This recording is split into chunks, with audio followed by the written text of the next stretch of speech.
Hey up everybody, it's another Baldy's Battles in Miniature for those of you brave souls who are still determined to listen to them. Um, this time it's Battle Report number 17, which is a very British Civil War game. It's part of a 38 Fest 10th year scenario campaign season. Um, Guys over on the Very British Civil War forum have got another campaign running this year where all the battles from around the world lead into some games which I believe have been played at the other partisan. I do seem to remember a couple of years ago we had a similar one where everybody was attacking various farmhouses and all the um, combined results went into set up the scenario for a big multiplayer game that was hosted at one of the shows. I think it's a really good idea. I love things like this that we all feel like we're achieving our little part. So right off from the beginning, there's obviously my classic photography skills again. Uh, if there are such things as regular listeners, then I'm sure you're all fully aware that I am terrible at taking pictures. Um, this is my force. I've got a couple of units of cavalry. First time ever that they've ever actually managed to get to play in the British Civil War. I did have one industrial war game with them, because the only time I've actually been able to get them all painted and brought up and brought to a game of very British Civil War. If you remember, I was told I had to be in the train and I wasn't allowed to take my horses on the train, um, which was disappointing. Although the game was amazing, so I shouldn't really complain. And I've got a unit of infantry with a Lewis gun. I've got a little red truck down in the bottom, which I was loaned because rather stupidly left all mine at home. Bitterly complained there was no way that my men could all fit in that truck. And then right here in the foreground, it's actually Kane's made it back. He was severely beaten when he got killed by Anglicans many, many, many moons ago now. Although I noticed Simon's had the common decency not to turn up in the club after despoiling my body so much. Although I hope he comes back soon, he's sorely missed. And Kane had made his first actual break back onto the table for quite some time. Um, Although, if I remember rightly, he did manage to steal a train, so maybe I'm wrong. Uh, Here's another even more blurred picture of the horses.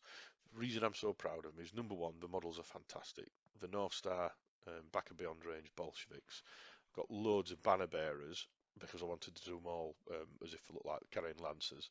And then I got commanders as well, so I've got slightly too many commanders, if truth be told.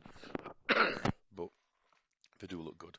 Um, and I was really chuffed with the painting because I'd never ever painted 28mm horses before. I think I've done like 2 or 4 um,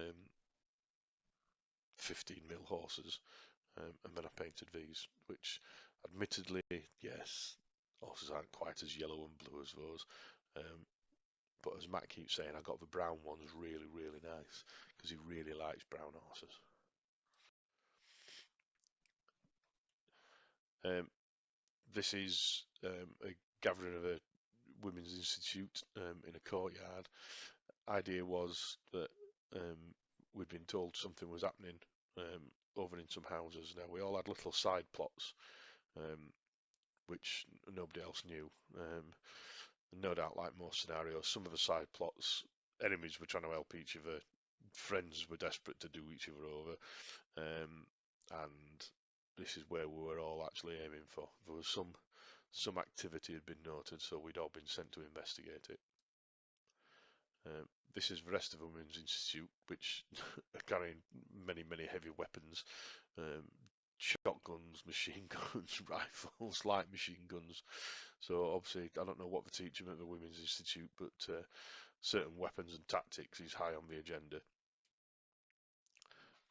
Miraculously, almost a in focus picture of some beautiful French that have been brought on the table. These were actually Anglicans that had managed to get hold of some French uniforms.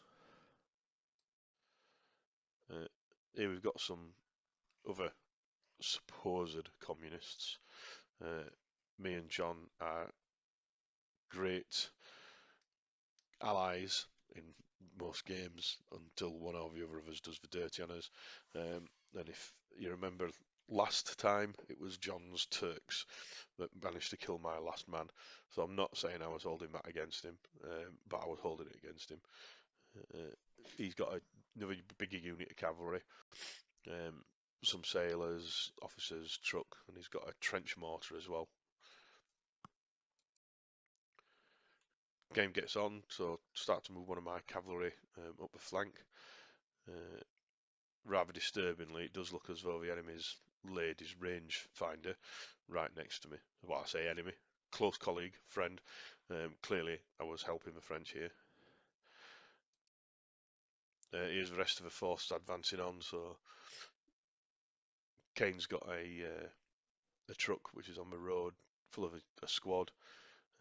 There's French advancing through the woods. One of my machine guns down there, giving them an hand. And then on the other side of the table, John's cavalry and his trench mortar in the field with his truck and his commander on the other side. Soon enough, the camera always seems to take really clear pictures when I'm taking pictures of people's crotches.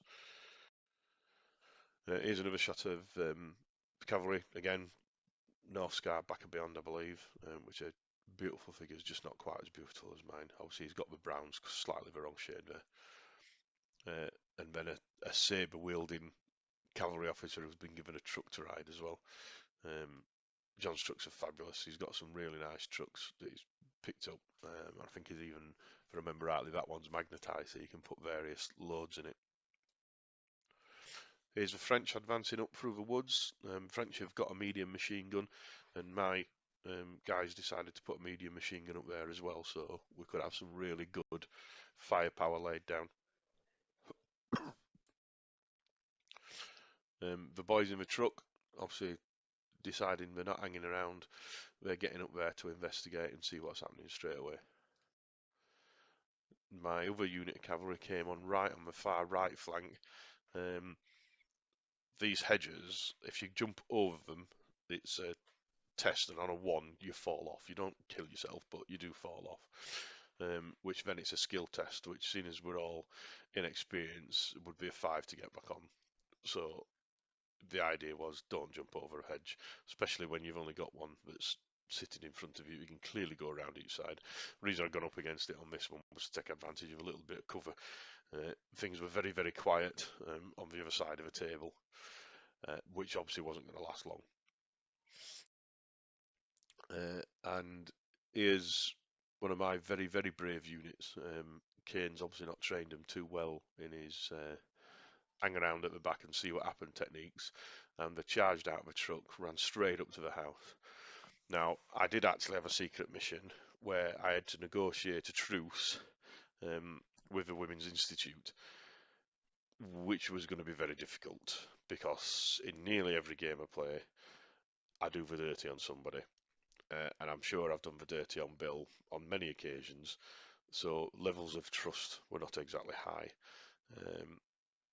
Now, obviously, in my mind, I had no way of communicating this with Bill until I'd obviously made contact with his forces. I could have slipped him a note beforehand to try and explain. Now, whether or not he'd have actually believed me or not is another matter, of course. But I decided really it wasn't fair for me to try and communicate until I was actually up there in a position to do so. I'd obviously made the classic mistake of standing next to a phone box as well, which always means terrible things happen. And a terrible thing happened. Obviously, before I could get a note to Bill, he let rip from the house. We had decided that there were enough windows in all the houses so that everybody could fire out. I think more the fact that Bill's team up there were technically on their own against everybody. And I got was it 3 of my squad wiped out straight away. Although, to be fair, it could have been worse because there was loads of shots coming at me with shotguns on double shots, LMGs.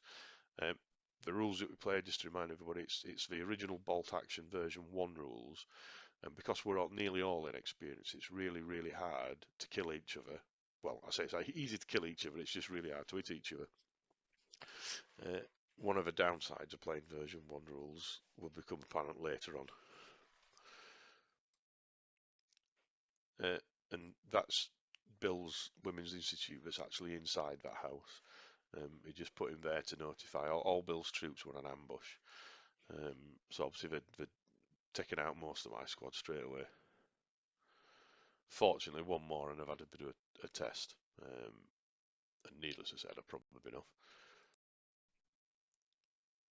Here's my cavalry now start advancing towards the houses.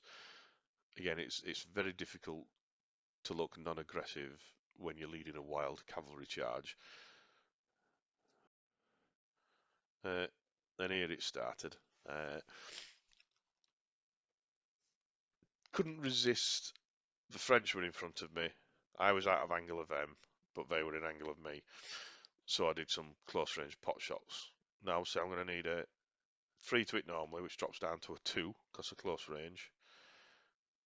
Goes back up to a 3 because we're inexperienced, and up to a 4 because there's cover. So 4 shots needing 4s, no problem. Didn't get a single 4. The French machine gun, obviously in version 1, can't turn around and fire. Didn't worry about it, and it sent a massive squad full of Anglican infantry at me. Now, clearly, those of you who can see the table there, my machine gun is clearly defending an obstacle. Now, granted, it's an obstacle that's on its own base, that looks like it's made of very rickety coffee stirrers. Well, obviously, it's made of very rickety coffee stirrers, which is 90% of model terrain these days. I do wonder who had the idea of making these wooden things and why establishments that sell them wonder that we get through so many thousands of them in a day. You know, we've probably have 50 cups of tea or coffee made, and probably a million of these sticks go missing, particularly strangely around war game shows. So anyway, the French came over, gave me an absolute stuffing, and that was my medium machine gun team out of a game. And at this time, the Anglican player had decided that there was no more peaceful going, and he was going to do his best to absolutely slaughter me.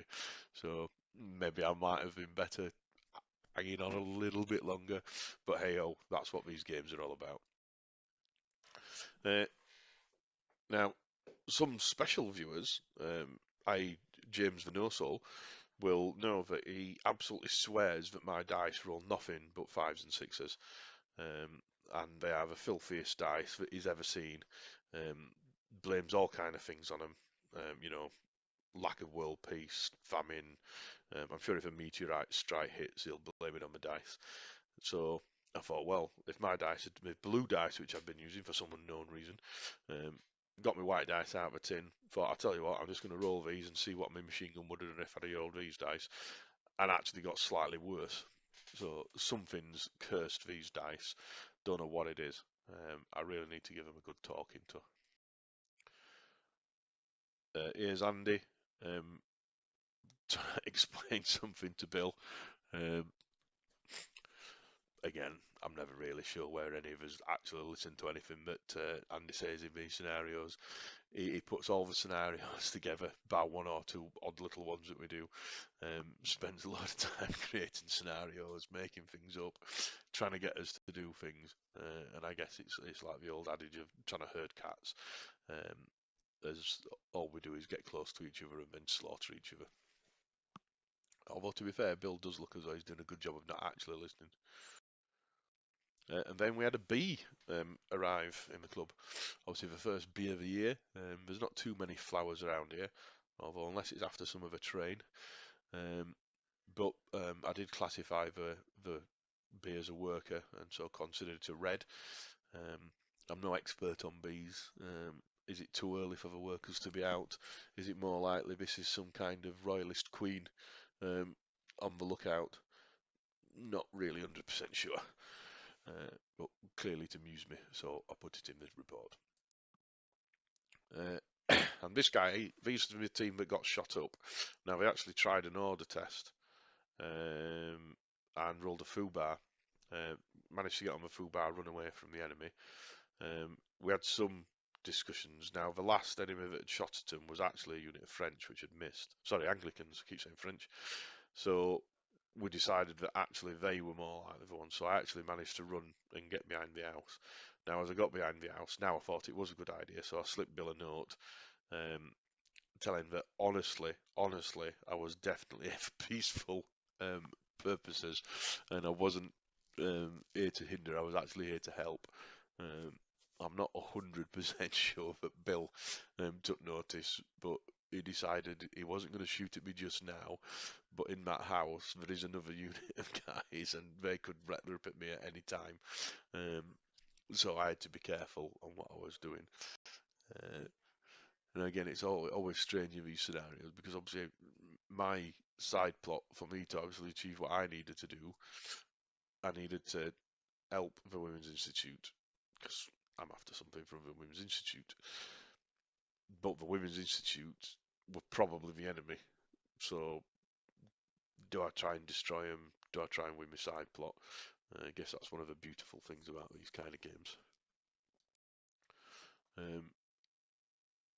This is my first unit cavalry that come up to the end. Now, two of them had actually fallen off by this point, so these guys just decided to go and hide behind the woods. There was lots and lots of Anglicans forming firing lines at the other side of the table.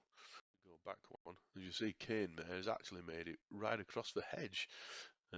This is unknown bravery. Never has he advanced so far onto the table. And then mortars started raining in. So John's trench mortar was deadly accurate. Now, like most wargaming tables, we do all like to set our terrain up in 6-inch strips or 12-inch strips. So the hedges were 12 inches, the roads were 12 inches, and it's fairly easy to work out what ranges are. Now, we do, unlike in bolt action, this is one of the few tweaks to the rules.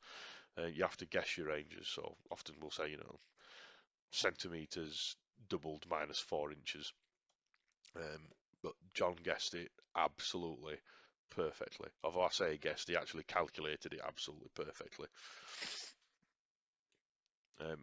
Shell rained down, killed 3 or 4 of the Women's Institute that were standing there, managed to disable a truck, if I remember rightly, as well.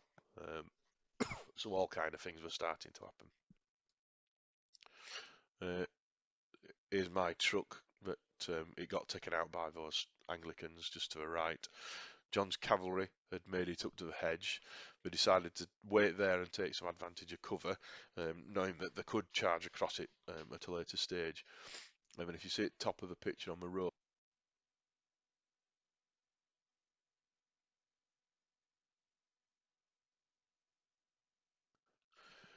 so the armoured truck that's just arrived on that road, that's actually full of sailors that were obviously up to something.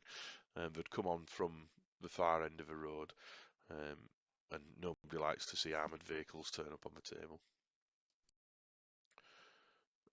So this one actually had a couple of machine guns on it, so it started shooting at John's cavalry, took a couple of them out, then started shooting at my cavalry, managed to, I don't think killed any, but managed to put a pin on them. So obviously that truck was definitely not here to help us. Here's a Bobby come out, some of the random cards that came out. No farmer's daughter today, unfortunately. We didn't see sight of her all day. She's obviously been scared off. But the policeman came over and after rolling dice actually made the truck with the command squad disappear off the table. I think it could only come back on again when it rolled a 6. So John's command team had been taken out by a Bobby straight away. And then another card came out and my cavalry randomly were given an order that they actually had to charge. So I charged all the way back up the table. I think I managed to do 5 wounds or 6 wounds. 5 wounds to the French. French managed to kill 3 of mine, which meant that the French had lost, so the French died. But then I rolled my leadership test, and I ended up being destroyed. So obviously I'd exchanged a squad of cavalry for a squad of French. Anglicans. Sorry, I'm just going to call them French from now on. John again raining shells down, putting pins on things. Couldn't quite kill them, but he was putting lots of pins on trucks. Now, as the sailors had advanced down in their armoured car, the trucks that were waiting in the courtyard had started to follow them. So obviously they were on some kind of a rescue mission. Here we've got the truck starting to be led down the road, and on there's the royal princess herself. We'd finally find out what was happening. The royal princess was there, and she was now being led off the road. The Anglican stroke French were taking pot shots. Bolshevik cavalry were charging down after the truck, and everybody was really, really unsuccessful in actually doing anything. All the meantime, Bill's guys or gals, were firing out of the houses, taking pot shots at everybody. And my squad bravely kept standing there, decided not to do anything. So everybody's looking at me, and I said, well, yeah, definitely. If I get him next dice, I'm charging. Bill thought he meant him, so he got himself primed. He was right. If he comes anywhere near me, everybody in ambush is going to let rip on my unit of cavalry. But no, I did say I was charging, but I never said who. So I managed to roll my leadership test, which I needed a 7, and charged over at John's infantry. At this moment, John decided that we're never ever in any game ever going to have a truce. But I couldn't help it, and my mission was to help, so I had to do something. And this is one of the downsides. We love playing Bolt Action version 1 for these rules. It's a really simple game. Everybody knows it. It's quick. When you got multiplayers, because sometimes we have 8 or 10 players, it's a very, very quick game. Make everybody inexperienced, which means that shooting's fairly unreliable. As soon as you move in range, any kind of cover, it's very difficult to hit her on. But combat is brutal. Now, it might well be that close-in combat is awful and brutal, but when we're nearly all inexperienced, everybody's dying on a free. And obviously, you know, here's 6 cavalry, so that's 12 attacks coming in. Killing everybody on a freeze, very easily wipe that squad out. And they'd already activated, so they couldn't shoot at me. Wiped them out, and then obviously got a 1-inch overrun. So obviously started looking at the mortar next. Here's a lovely picture of the Anglicans taking pot shots at the entire convoy. It was actually the brew truck with the princess in. To be fair, it got hit 4 or 5 times. Managed to shed pins sometimes, managed to take pins sometimes, but just could not actually kill it, which would have been really, really good. Well, or bad, depends which side of the table you're on. And obviously, still bitter at taking losses from Kane, the French officers decided to come over. Now, fortunately, the French officers are only armed with pistols. We've got quite a bit of distance between us. I'm a small team. I keep going down. It's over range. Although technically, like I said, with the pistols, you can be at short range and long range at the same time, which is rather confusing. Or point blank range and long range. So Kane and his banner bearer did actually keep surviving all these fusillades. And he had one of the great classic moments of Very British Civil Warrior. There's a great utterance was, "Hold on, I am on your side, aren't I? I think I am." And it was clear that actually most of us didn't have a clue what was going on, and we were just playing these random games with no real idea what the scenario was. Maybe it would have been a good idea to go on the forum and read up what it was all about first. Again, here, this is a shot from the Women's Institute side of the table. So the Women's Institute in the houses were continuing to shoot down into the Bolsheviks, doing some good shots. I think they've managed to kill off some more cavalry there. Not really sure how that truck's ever going to move again, because I'm sure at this time it's on 5 or 6 pins. But I think the rules were it didn't actually have to activate. It activated when the armoured car did. So every time the armoured car moved, it automatically followed. The other truck a bit further up the road had been disabled by this point and couldn't follow. but the princess was on her way off the table, and we had very few forces to actually do anything about it. Here come the cavalry again, possibly only the second clear shot of the game, charging over at the trench mortar. We did give it a defended obstacle, but obviously, 12 attacks versus 2, it's only going to go one way, which it did. Although 2 of my horses did fall at the fence, they're not dead, but they did fall off, which meant they didn't get to attack.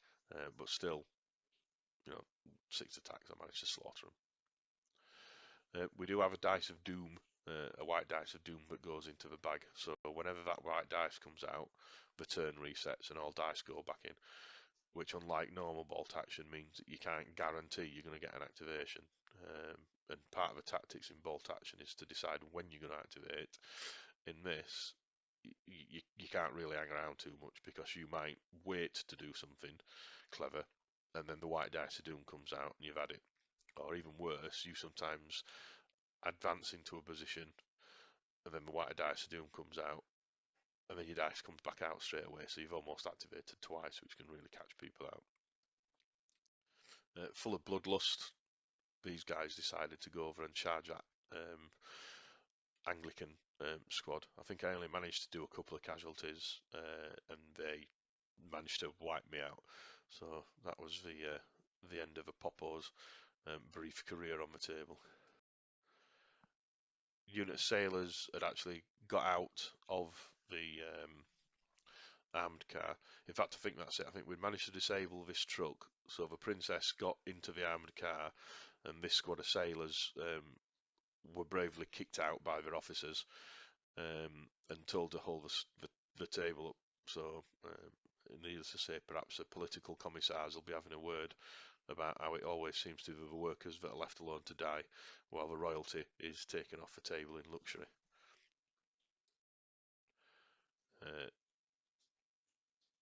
They're on quite good terms now. It looks like Kane's waving at the French officer, the French officer's waving back. Neither of them are actually able to do anything. Kane just kept waiting for the dice, because as soon as he had it, he was getting off that table. I'm not hanging around anymore, thank you very much. But unfortunately, as the French kept shooting at me, I kept going down. I did actually get hit a couple of times, but no wounds. Here's a princess who's transferred into the armoured car, now making it off, and everybody's much too intent on killing each other to do anything about it. Anglican machine gun that's been sitting there doing glorious work all day, and it actually could have massively changed it. Obviously, if my MMG had have also been there, it might have made a really big difference, as we probably would have actually stopped the entire convoy. But still, this time it's the sailors behind the truck that are getting a hard time of it. Pretty much now, these guys are just not doing anything at each other. I keep getting shot at, keep going down, keep getting missed. Anglicans, which are really the only people doing what they're supposed to be, on the table, trying to take out the sailors. And here we go. I think this is nearly the last shot of the game. So it's the armoured car, got picked up, moved down the table, the rear axle fell off. So could claim, did she really get away? Did she really? Is that really what happened? Well, apparently, yes, it was. This seems to be some reason to take pictures of these dice. I'm sure there was some really valid reason why it got took. I've absolutely no idea personally why it did get took, but there must have been some unusual circumstances about it. Otherwise, I wouldn't have bothered. Here's one of the Women's Institute comes out to chat to her newfound comrades. I was surprised to find that she was also toting a Lewis gun. And then the last shot of the game, as Kane makes it away, what had actually happened is the royal princess had managed to escape the table, but some of the crown jewels had been left behind.